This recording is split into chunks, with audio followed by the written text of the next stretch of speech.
Kad prezidents pagājušajā mēnesī pameta NATO samiti Turcijā, lidmašīna, kuru pasaule vēroja, kā viņš iekāpj, pacēlās bez viņa. ASV prezidents Donalds Trumps tiek pārvietots īpašā kravas automašīnā, kas paredzēta produktu pārvadāšanai, lai pasargātu viņu no Irānas uzbrukuma mēģinājuma, un šis ir pavisam reāls stāsts.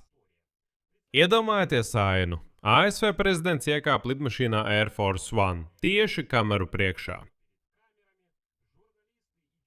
Žurnālisti un daļa viņa administrācijas lido mājās uz Ameriku, bet pats Donalds Trumps slepenībā, pārtikas piegādes aizsargā, tiek nogādāts uz lidostu. Viņi pārveda uz ēdināšanas kravas automašīnu un aizved uz citu vietu. Mazāk pamanāmu militāro lidmašīnu. Tajā laikā īstais Air Force One bija tikai ēsma Irāņiem. Lūk, ko laikraksts Washingtonas Post rakstīja par Donalda Trumpa aizbraukšanu no Turcijas pēc NATO samita jūlijas sākumā, un šī iemesls ir noslēpums. Pastāv reāls drauds par Irānas mēģinājumu, un par to brīdināja Izraēlas izlūkdienesti. Taču, kā izrādījās, tas ir tikai stāsts sākums. Šajā raidījumā mēs detalizēti izanalizēsim visu šo stāstu. Kā Donaldu Trumpa, es jūs parādīšu interesantu video par šo tēmu, jo kameras fiksē visu. No kurienes radās šis drauds un kā izskatās ASV prezidenta apsardze pat golfa laukumā, nedaudz atlāšu priekšā notikumus. Pretgaisa aizsardzības sistēma un speciālie radari sargā prezidentu Donaldu Trumpu, kad viņš spēlē golfu. Mani sauc Aleksejs Pīči. Apspriedīsim šo gandrīz vai detektīvu stāstu kopā. Var teikt, ka tas ir sazvērstības stāsts, bet pirms sākam, lūdzu abonējiet šo YouTube kanālu. Mēs tuvojamies 300 000 abonentu atzīmēji, tāpēc būšu pateicīgs par katru jūsu abonementu. Draugi, tieši tagad. Ja jums nav iebildumu, lūdzu pārbaudiet zem šī video, vai esat abonējuši šo YouTube kanālu. Varbūt jūs jau kādu laiku skatāties manus video, bet vēl neesat nospiedz abonēšanas pogu. Ja esat abonējis, liels paldies jums par to! Большое. Pēc vairākiem mēģinājumiem Donalda Trumpa komandā viņi kļuva vēl nopietnāk attiecībā uz prezidenta. 8. jūlijā, tas ir nedaudz vairāk nekā pirms mēneša, Donalds Trumps atradās Turcijā NATO samitā Ankarā. Viņš turp devās ar jauno Boeing 7478, ko viņam 2025. gadā uzdāvināja Katara. Un tad jūlijas sākumā Trumps un visi viņa komanda lielījās, ka beidzot Boeing Katara tika atgādināts, aizsargāts. Un tagad to var izmantot kā galveno lidmašīnu Amerikas prezidentam. Un beidzot Trumps var atklāti lidot ar šo jauno Boeing no Kataras, bet atpakaļ Amerikas Savienotajās valstīs. Trumpam pēkšņi tika paziņots, ka tur ir Katara lidmašīna. Un tāpēc viņam jāatgriežas pie savas vecās prezidenta lidmašīnas Air Force One, un Trumps pat teica par to sociālajā tīklā, ka viņš lidoja uz Ankaru ar jauno Boeing 7478, lidoja ar veco prezidenta lidmašīnu Air Force One. Un tā tīkla visinteresantākais video par to, kā Donalds Trumps lidoja no Ankaras pēc NATO samita, kas beidzās jūlijas sākumā, ar to pašu Air Force One. Saskaņā ar Washington Post teikto, Donalds Trumps kāpa vecākajā Air Force One lidmašīnā kameru priekšā, māja no trepēm un tad izslīdēja ārā pa durvīm otrā lidmašīnas pusē lidostas ēdināšanas kravas automašīnā, kas pēc tam viņu aizveda uz mazāku militāro lidmašīnu. Aizsardzības ministrs Pīts Hegsets, kā ziņots, lidoja kopā ar viņu, iekāpjot atsevišķi, lai lidojums izskatītos ierasts. The New York Times, atsaucoties uz augsta rangā ASV amatpersonu, apstiprināja šo operāciju. Tātad kameru priekšā Donalds Trumps, tobrīd Ankarā, tiešām uzkāpa pa vecā zilbalta krāsotā Boeing 747 trepēm, ko ASV prezidenti izmantoja daudzus gadus, taču tikai dažus minūtes pēc nolaišanās viņš kopā ar vairākiem palīgiem nepamanīti pārsēdās uz militāro transporta lidmašīnu Boeing C-32A, kas ir daudz mazāk un daudz mazāk pamanām lidmašīna. Par to pēc Washington Post avotu teiktā izmantoja lidostas ēdināšanas kravas automašīnu. To pašu, kas parasti piegādā ēdienu un krājumus pirms lidojuma. Lidostas video ierakstos skaidri redzams, ka vienā Air Force One pusē ir parasts straps. uz kuru Donalds Trumps uzkāpa visu acu priekšā, un otrā pusē tā pati kravas automašīna ar proviantu, caur kuru prezidents tika izvests. Aprēķins nostrādāja. Žurnālisti, kas lidoja kopā ar prezidenta eskadriļu. Daži no Baltānama darbiniekiem bija pilnīgi pārliecināti, ka Donalds Trumps ir uz tā paša lidaparāta. Viņš vienkārši bija savā birojā, un viņi lidoja un domāja, Trumps ir kaut kur tūmā. Tas nozīmē, ka varēja nopūst informāciju, ka viņa tur nav. Visi patiešām ticēja, ka viņš tur ir. Kāds amerikāņu amatpersona, kas bija pazīstama ar šo operāciju, nosauca lietas īstajos vārdos. Vecais Air Force One tika izmantots kā ēsma. Baltānama komunikācija direktors Čūns apstiprināja šo stāstu laikrakstā Washington Post. Tālāk ir viņa citāts. Kā prezidents norādīja, Amerikai ir daudz ienaidnieku, kas viņu tur spriedzē.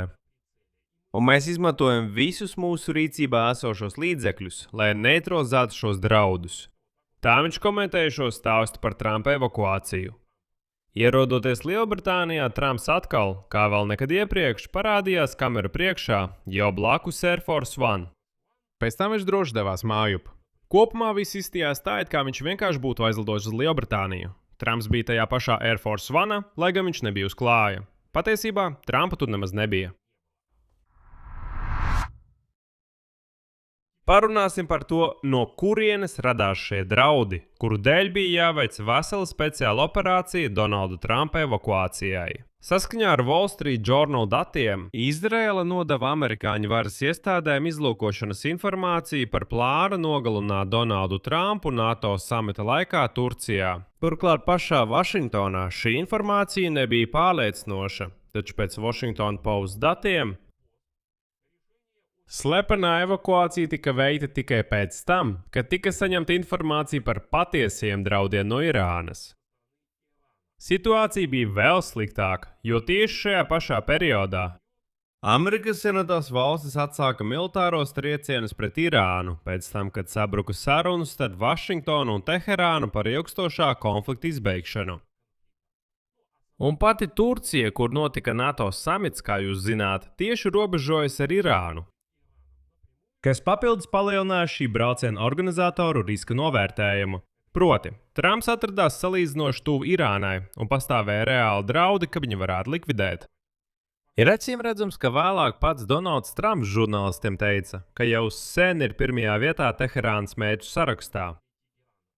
Un vēl agrāk, komentējot šo draudu laikrakstam New York Post, viņš tieši pateica, citāts: Esmu bijis viņu sarakstā jau ilgu laiku. Ar to mēs arī saskaramies. Vienīgais, ka es atstāju norādījumus. Ja kaut kas notiek, tad vienkārši burtiski bombardēt viņus līdz līmenim, kādu viņi nekad nav redzējuši. Tātad, Trumps brīdināja par nepieredzētu pretuzbrukumu Irānai gadījumā, ja viņš tiktu nogalināts. Tāpēc šīs naidīguma fons sniedzas tālā pagātnē un neaprobežojas tikai ar šo karu. Irānā tas tiek atklāti apspriests. Arī citi apsvēra iespēju likvidēt Donaldu Trumpu jau 2020. gadā, pēc tam, kad viņš deva pavēli uzbrukumam, kurā tika nogalināts Irānas ģenerālis Kasems Suleimanī un Irānas augstākā līdera Ali Hamenei Bērējs, kurš tika nogalināts 2026. gada februārī. Demonstranti izritināja milzīgus plakātus ar tiešiem aicinājumiem nogalināt Amerikas prezidentu. Tajā pašā laikā ir svarīgi saprast, ka draudi no Irānas nav vienīgie, ar ko slepenajam dienestam nākas saskarties. Trumps jau iepriekš ir bijis atentāta mērķis. Piemēram, 2024. gada 15. septembrī viņa golfa kluba teritorijā Vestpalmbīčā slepenā dienesta aģents, pārbaudot perimetru, pamanīja bruņotu cilvēku krūmos. Aizdomās turēto Ryanu Wesliju Rautu aizturēja, un FIB šo gadījumu izmeklēja kā iespējamu atentātu. Savukārt, 2024. gada 13. jūlijā, tātad burtiski 2 mēnešus iepriekš, priekšvēlēšanu mītiņā Butlerā, Pensilvānijā, šāvējs atklāja uguni tieši uz skatuves. Lode toreiz, kā atceraties, trāpīja Donaldam Trumpam pa labo ausi. Viens mītiņa dalībnieks gāja bojā, vēl 2 guva smagus ievainojumus. Savukārt pats uzbrucējs tika nošauts slepenā dienesta darbinieka. Patiesībā tas, kā Donaldu Trumpu evakuēja no Ankaras jūlijas sākumā, nav nekas unikāls. Tas nav pirmais gadījums. Šeit ir zīmīgs vēsturisks precedents šādai maršruta maskēšanai. Un lūk, Washington Post atgādina, ka arī iepriekš Amerikas prezidenti ir izmantojuši līdzīgus pasākumus. 2000. gadā Billa Klintona vizītes laikā Pakistānā prezidents Pakistānā tieši tāpat izkāpa no viena lidmašīnas, kamēr galveno Air Force One izmantoja, lai maldinātu novērotājus. Tātad viņš arī it kā iekāpa šajā lidmašīnā, pēc tam viņu aizveda ar atsevišķu kravas automašīnu un pārsēdināja citā lidmašīnā. Lūk, bijušais ASV slepenā dienesta direktora pienākumu izpildītājs Ronalds Rau paziņoja, citēju: prezidenta pārvietošanās detaļām jāpaliek slepenībā, ja tas ir nepieciešams viņa aizsardzībai. Tātad šāda slepenība principā ir ierasta prakse, taču vienkārši ārkārtīgi reti kļūst publiski zināma tik sīki. Un tagad tas, kas notiek jau tagad, mēnesi pēc tās pašas Donalda Trumpa evakuācijas un kas padara visu šo stāstu īpaši uzskatāmu. Amerikāņu militāristi pastiprināja pretgaisa aizsardzību tieši ap Donaldu Trumpu, pat viņa atpūtas laikā. Ne tikai apsardze, bet iedomājieties pretgaisa aizsardzība. Fināla raunda laikā golfa turnīrā pašā ASV prezidenta golfa klubā Bedminsterā, Ņūdžersijas štāts. Blakus viņiem tika pamanīts armijas tuvās darbības pretgaisa aizsardzības komplekss Avenger un radiolokācijas stacijas Sentinel. Ziemeļamerikas gaisa un kosmosa aizsardzības komandas centrā NORAD apstiprināja, ka Avenger patiešām tiek izmantots ASV armijā, lai palīdzētu slepenajam dienestam tieši Donalda Trumpa apsardzībā. Kas ir šis komplekss Avenger? Tā ir mobila sistēma. Sistēma, kas balstīta uz Humvee automašīnas platformas. Aprīkota ar vadāmajām Stinger raķetēm ar infrasarkano stara pašvadības galviņām. Tā ir īpaši paredzēta cīņai ar zemu lidojošiem gaisa mērķiem, ieskaitot lidmašīnas un, kas ir svarīgi, bezpilota lidaparātus. Tātad iepriekš šo Avenger pamanīja Bedminsterā jau 1. augustā.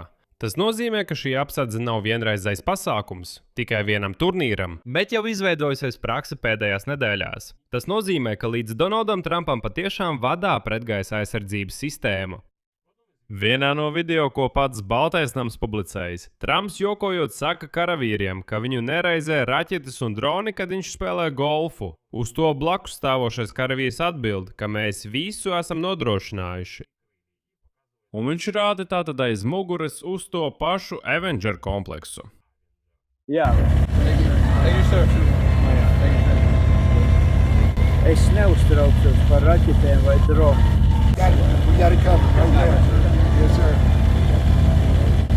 Jā.